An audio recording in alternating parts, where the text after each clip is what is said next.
Hi guys, welcome to my channel FS cooking. ఇంట్లో కూరగాయలు ఏమీ లేనప్పుడు క్విక్గా చేసేసే పెసరపప్పు కిచిడిని ఎలా తయారు చేయాలో చూసిద్దాం వచ్చేయండి. ముందుగా బియ్యంలో కొంచెం పెసరపప్పు కలిపి కడిగి నానబెట్టుకోవాలి.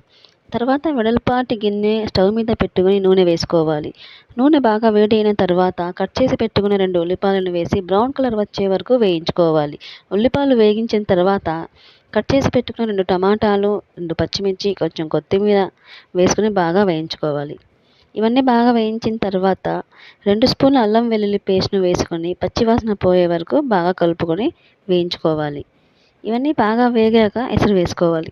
ఏ డబ్బాతో అయితే మనం బియ్యం కొలుస్తామో దానికి డబల్ క్వాంటిటీలో మనం ఎసరు వేసుకోవాలి. దాని తర్వాత దానికి తగినంత ఉప్పు వేసుకొని మూత పెట్టేసి ఎసరు బాగా మరిగించుకోవాలి. ఎసరు మరిగేటప్పుడు బియ్యం పెసరపప్పులోని నీళ్లు వంపేసి చిన్నగా ఎసరులోకి వేసుకోవాలి.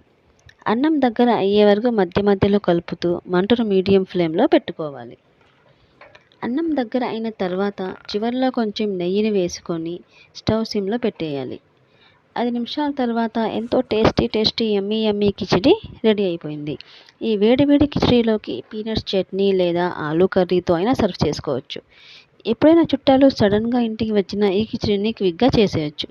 మీరు కూడా తప్పకుండా ఈ రెసిపీని ట్రై చేయండి. ఈ వీడియో నచ్చితే ప్లీజ్ లైక్ చేయండి. మీ రిలేటివ్స్కి, ఫ్రెండ్స్కి షేర్ చేయండి. ఇలాంటి మరిన్ని రెసిపీస్ కోసం మా ఛానల్ను సబ్స్క్రైబ్ చేసుకోండి. Thanks for watching.